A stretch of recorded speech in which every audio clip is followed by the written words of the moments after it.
outside looking in, I mean, everything looks like it's on the up and up these days. How's J-Tips the man been? Just trying to find balance. Um, it's a interesting question because I think that's the one that I ask myself every time somebody asks me how I'm doing. Like, how am I doing? Like, do I respond to my success or do I respond to how I'm like doing as like a human? So I think things are on the up and up, but just trying to figure it all out at once. Trying to how to live, how to be successful, how to manage it, how not to lose it. The pressure's good, man. I feel like all I had was practice. I feel like me and my friends, we've been through so much stuff that we probably didn't understand was practice. We did probably like all the conventions and attending and being supporters of other people's brands and being shoppers and being collectors and stuff like that was practice. So I think you kind of know how things are supposed to go. So a lot of the pressure is kind of like we done seen too much, we done been through too much, we done experienced too much to not understand how this is supposed to go. So you just got to live up to it at this point. I think the obvious influences is just being tough. I think being from the Bronx is you talk back, you're resilient, you not really happy with anything, and you're not really comfortable around strangers. I think my influence being from the Bronx is always kind of like I'm gonna walk in the room, my guards is gonna be up and stuff like that, and I think that kind of keeps me focused. I think that same like you gotta always watch your back, and you gotta pay attention, you gotta be on your toes, which is comes from a lot of trauma. Is also like the reasons why like we could focus and we understand not to fall asleep at the wheel, pretty much. Being a musician, I was a musician since I was 14 years old. Like, of course, my dream was to make it through music, get discovered, and have a record deal and go on tour and be the biggest person in the world. But, people gravitated to my style, so I doubted that. People gravitated to my look. They gravitated to the things that I can do for them. So, of course, it's like each way I kind of doubted something. But, I've always kind of learned that, like, you just got to kind of move through it. I think the one thing that's human is you're going to doubt every single process, but it's how you kind of be resilient and get through it. So if you want me to be honest, I've doubted creating a shoe with a company that wasn't as popular. I've doubted creating hats in certain colorways that maybe are not as masculine. I've doubted just being from the Bronx, but staying true to it. But at the end of the day, it's like you just got to kind of fight through those feelings and realize that if you do your part, the world got to do its part. A rougher day, probably is not really having the answers. I think a lot of times, like just being a creative, you kind of walk yourself down avenues that you really can't really navigate by yourself. So I think those days become like tougher than others. Like you could Google a lot of things. You could look up a lot of things. You could YouTube University a lot of stuff. But sometimes some things take a human element. Some things like I need to call my friend and I need to just ask him what decision I should make. And, those are probably the rougher days just because sometimes you got 5 minutes to make a decision that affects your whole second quarter, third quarter, fourth quarter and stuff like that. So I would say that's like the rougher days when emotions can affect like, the whole season. I think it's a lot of coping. I think it's sometimes I got like my kind of like antidotes for like anxiety, like 5 cups of coffee a day or like my little mini naps or like, my office used to have like just the PS5 running all the time. Like sometimes just trying to break the habit, which sometimes is like you escaping from stuff. But I think that like when you're creative, like your brain is wired and it may be moving faster than other people's brain just because you're not just handling a task, you're also like having to come up with the task. So I think that just trying to figure that out too is like kind of how I deal with it all at once. But then when it starts to get too heavy on you, you got to learn how to stop it.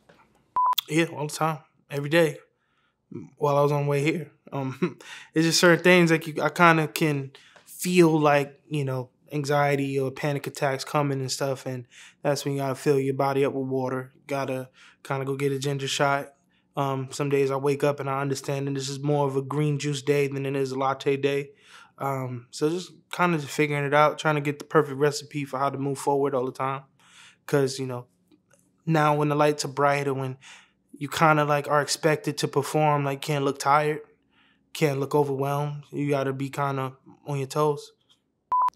My support system is, I think I'll tie that back into like when you asked about my influence being from the Bronx, like my support system is people that I've always been familiar with.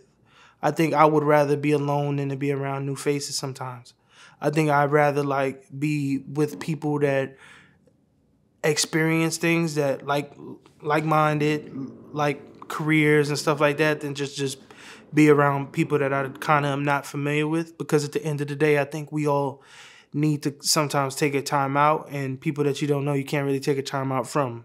Like, who do I signal that, like, yo, let's get out of here if that's not somebody you came with? You know what I'm saying? And I think that I just kind of try to stick around people that have been down with me for a long time. I think that's my next passion project. I think my next passion project is how to make the people that I love feel loved, how to make the people that need me understand things, and how to balance, like, being able to make sure that you're taking care of yourself at the same time of taking care of others and stuff. Because you could be as selfish as you want to be. Like, there's certain people in everybody's life that it's tough for you to say no to, or it's tough for you to not be there. It's tough for you to miss life moments and stuff. So I think just figuring that out, like, I think that's my next goal, to be able to be a better friend, better partner, better business person, better brand, all that stuff. So I think I'm just trying to figure that out. Man, I'm not just working for me, man. I'm like, the quote Dame Dash, like, I'm working for my last name. You know what I'm saying? So it comes with a responsibility for me to kind of break through a lot of different stuff, because at the end of the day, this affects my friends. This affects my kids. This affects anybody that knows me. It affects anybody that supports me. Like, me doing well, it validates every person that was like, yo, J-Tips is my homie. Or you see what he's doing? Or I've been told you about him. That make those people have really good days when I continue to rise to the occasion. So I think it comes with the responsibility, of course. Fatherhood is tough. I think it's tough because I think you realize your kids get older, but to watch them get older is kind of tough, because they ask more questions and they start to be more demanding. And I chose a career path where, early on I was with my kids maybe 22 hours out the day, and now it's like sometimes maybe 3 hours, 4 hours. Maybe some days I'm on a plane and my daughter just want to play, or my son wants me on FaceTime when I got a Zoom call or something, or he wants to sit on my lap when, I'm got a deadline. And so, it's balance in it. It's learning how to turn it off. I think we were in a warehouse. We had our warehouse in the Bronx. And sometimes I didn't know how, like, I felt like not being there was I wasn't working. I felt like not being there was you slacking. Not being there is, you're not validating the rent, or you're not validating your purpose and stuff. And I think that really affected, like, my family in a lot of different ways, because I wasn't hitting those movie nights. I wasn't, being able to go over the homework and doing all that stuff. So, it's tough, but, a part of the grind is being able to find that ultimate balance, not just learning how to bounce from collection to collection and concept to concept. It's also like what your outside of work life look like. And I know I definitely need to clean up a lot, and just to truly, truly be successful and happy at everything. I personally grew up in a generation where like we kind of was military trained to do certain things, like that our parents wanted us to do, like be athletes or do certain just special activities because they wanted us to be doctors, or they wanted us to be just scholars or something like that. And I just feel like I want to hear my kids more. I feel like sometimes growing up, I didn't feel really human. Like, I kind of felt like somebody else was writing the script to correct their childhood and stuff. Like, one example that I feel like why I want to be like that is because, like, I think it was a year and a half ago, like, I took my kids to, like, Disney for, like, his birthday. And, the whole reason for taking them to Disney was because that wasn't something I had growing up. I didn't get on a flight till I was like 23. I wasn't, I wasn't well traveled. I wasn't the kid that, like, had birthday parties and stuff. So I'm making sure that they hitting all these stuff because I didn't have it, but that's ego. Because at the end of the day, if they're not even going to know what it's like to not have it.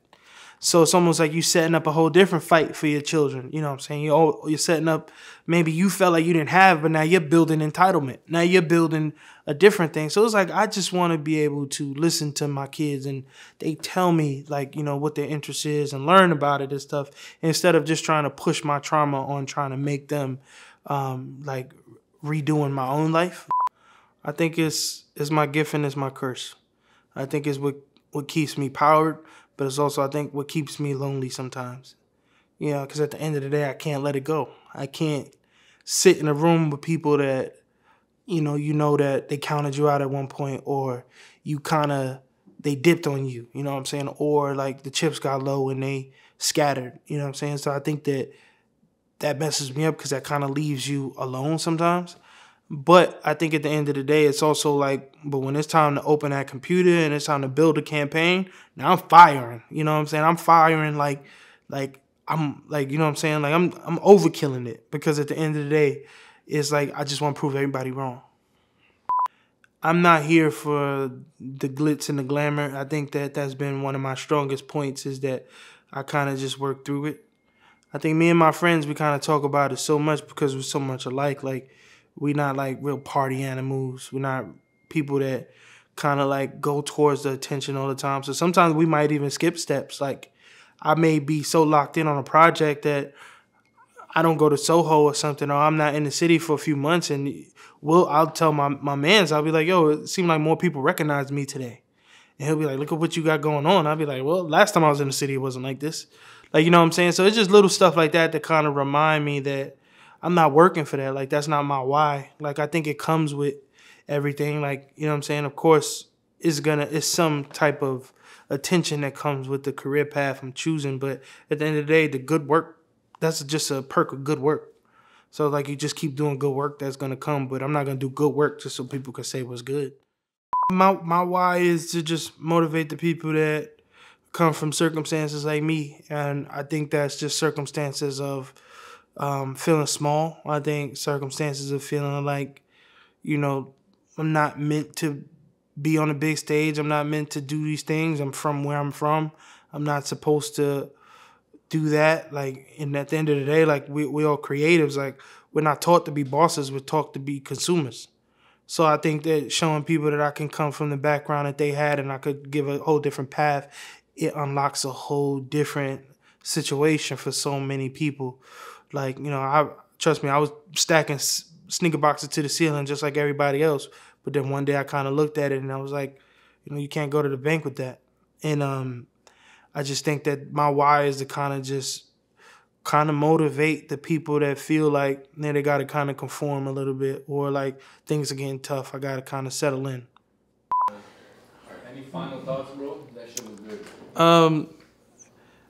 I don't know. Ask me another question.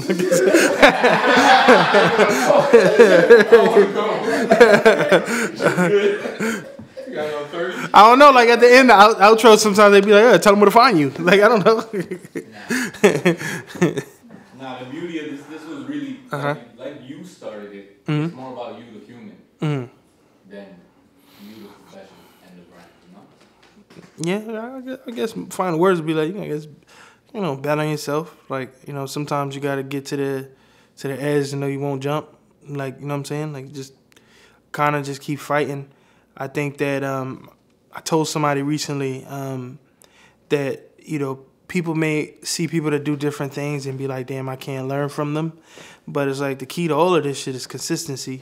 So I think you stay consistent and you just keep firing on all cylinders. Like, you're going to be good at whatever you're doing.